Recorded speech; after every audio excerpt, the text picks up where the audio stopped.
I'm glad to be here and at the referral office Chittagong for MedPark. So thank you everybody to come enjoy our grand opening.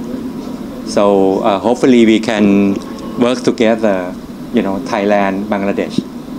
Yeah, thank you so much. Thank you. Now we have a quite significant number of Bangladeshi patients in my hospital.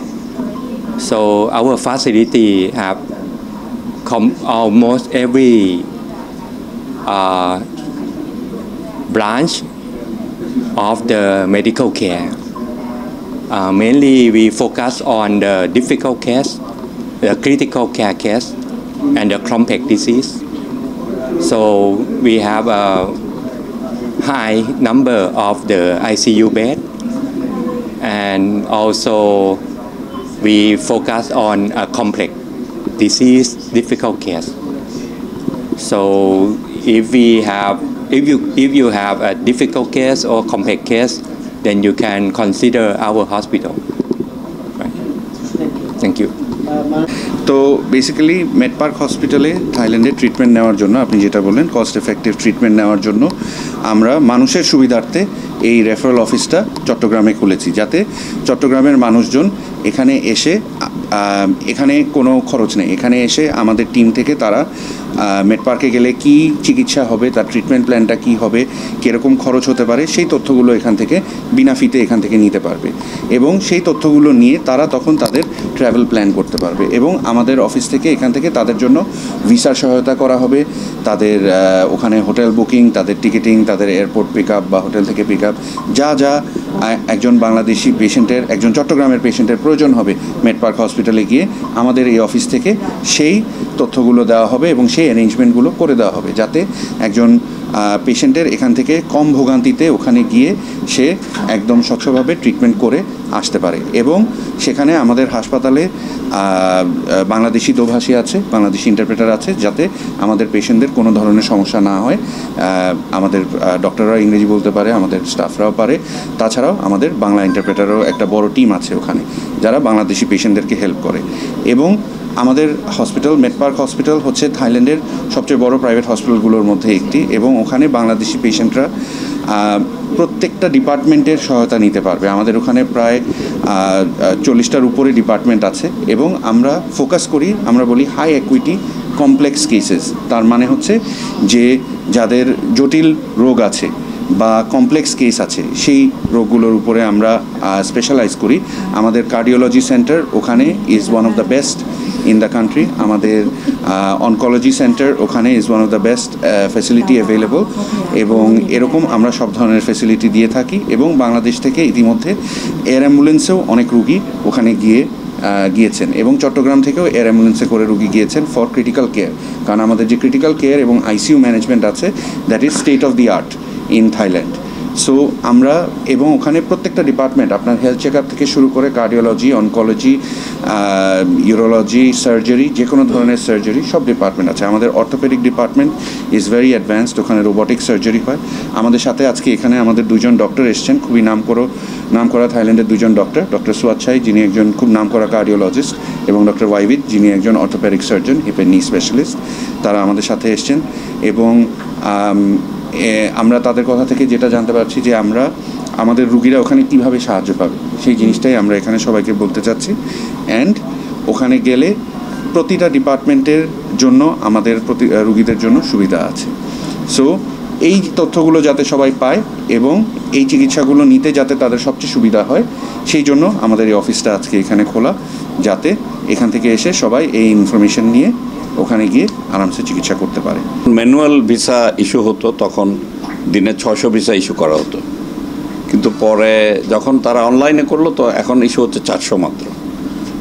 এর মধ্যে আবার যেটা problem হয়েছে, অনেকে কিন্তু এই visa apply করতে পারতো না, একটা টাইম দিত, এর মধ্যে ঢুকতে না পারলে হতো না। সেটা আমরা বলে কয়ে করেছে, তোমরা ওপেন করে দাও, সবাই করুক, তারপর সিরিয়ালি দাও। তো সেটা করেছে, কিন্তু সেটা করতে গিয়ে যেটা হয়েছে, এখন আমরা সবাই জানি ভারত ভিসা বন্ধ করে দিয়েছে। তো ভারতে যেই রোগীগুলো যেত, সেই রোগীগুলো এখন থাইল্যান্ডে যাচ্ছে। এতে করে তাদের প্রায় দিনে অন্তত 800 থেকে 1000 ভিসা ইস্যু করার উচিত ছিল এই কারণে, কিন্তু হচ্ছে মাত্র 400। তো 400 করতে গিয়ে এখন এর মধ্যে প্রায় 22,000 ভিসা পেন্ডিং। তো এই কারণে সবচেয়ে বেশি ভোগান্তি হচ্ছে যারা রোগী, তাদের ভোগান্তিটা বেশি হচ্ছে, কারণ 20-25 দিন যায়। তো এখন এইটা সমস্যার সমাধান করার জন্য আমরা বারবার বলছি যে তোমরা অন্তত 400কে বাড়ায় 800 করো।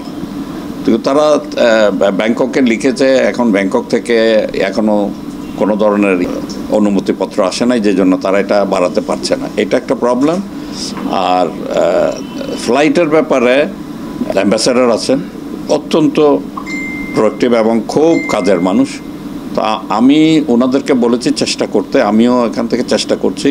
তো সেটা হলে চিটাগাং, চিয়াংমাই, ব্যাংকক একটা ফ্লাইট চালু হওয়ার সম্ভাবনা আছে, কিন্তু এটা এখনও কোন এয়ারলাইন আসবে না আসবে এখনও কোনো ঠিক হয় নাই সেটা। তো ওনারা কাজ করছে। আমি বোধহয় এই মাসের মাঝামাঝি হয়তো যাব, গিয়ে আমি আবার চেষ্টা করব ইনশাল্লাহ। দেখা যাক যদি কী হয়, দোয়া করেন আপনারা। ম্যাট পার্ক হলো, আমি একটু বলি, থাইল্যান্ডে বড় হসপিটালগুলোর মধ্যে হলো ব্যাংকক হসপিটাল, সামিতি বেজ, তারপরে বাংলুরাট, এরকম 3 থেকে 4টা বড় হসপিটাল। তো এখানে এই ম্যাট পার্ক হওয়ার পরে, ম্যাট পার্ক এটা যেটা হয় আমাদের এখানে হেড হান্টিং করে ভালো ভালো ডাক্তারগুলো তারা কিন্তু ম্যাট পার্কে নিয়ে গেছে। তো ম্যাট পার্ক, এই যে আমার দুই পাশে যে 2জন দাঁড়িয়ে আছে, তারাও কিন্তু অন্য হসপিটাল থেকে এসছে সবাই। মানে এখান থেকে চিটাগাংয়ের যে কোনো রোগীকে প্রাধান্য দেবে, আমি এটা বলতে পারি। যেহেতু শারহান ওখানে আছে, সে ওখানে বসে, তার সাথে যোগাযোগ করলেই সেইটা ব্যবস্থা করে দেবে হসপিটাল। আমি নিজে অর্থোপেডিক সার্জন, আমি চিটাগাং মেডিকেল কলেজের বিভাগীয় প্রধান ছিলাম এক সময় অর্থোপেডিক্সের। তা আমি আমার মিসেসকে এখানে নিয়ে গেলাম হিপ রিপ্লেসমেন্ট করার জন্য। তো এটা দেখে ডক্টর শ্রীপং বললেন যে ঠিক আছে, তুমি আরও 1 বছর পরে করলেও চলবে। তো যাই হোক, আমি ব্যাক করে চলে আসলাম। এটা কিন্তু অন্য যে কোনো হসপিটালের আমাকে বলছে ঠিক আছে এখনই শুয়ে যাও, এখনই করে ফেলো। এই যে একটা অ্যাটিটিউড, ওদের কমার্শিয়াল অ্যাটিটিউডটা খুব একটা নাই তাদের। এবং আমি আপনাদেরকে এটা বলতে পারি যে কস্ট ওয়াইজ এটা অনেকের চেয়ে কম। আমার আই হ্যাড এক্সপিরিয়েন্স সিঙ্গাপুর, আমার ছেলেকে আমি সিঙ্গাপুরে অপারেশন করাইছি, আমি বাউনগাঁতেও আমার মেয়েদেরকে দেখাইছি। This is much cheaper hospital. সবচেয়ে বড় কথা, they have a very good intention to treat the patient. Commercial অ্যাটিটিউডটা ওদের মধ্যে খুবই কম। That's why I was very happy. I think they will continue this things. Bundle থাকলে প্রতি সেনমানিতে টাকা বাঁচবে। বিকাশ সেনমানি বান্ডেল কিনে জিতুন প্রতি লেনদেনে। শুরু হয়েছে Standard Chartered Channel I Agro অ্যাওয়ার্ডের 10ম আয়োজনের মনোনয়ন গ্রহণ। এবার নতুন ক্যাটাগরি বছরের সেরা ছাদ কৃষক সহ মোট 13টি ক্যাটাগরিতে পুরস্কার প্রদান করা হবে। মনোনয়ন গ্রহণ চলবে আগামী 15 জুলাই 2025 তারিখ পর্যন্ত।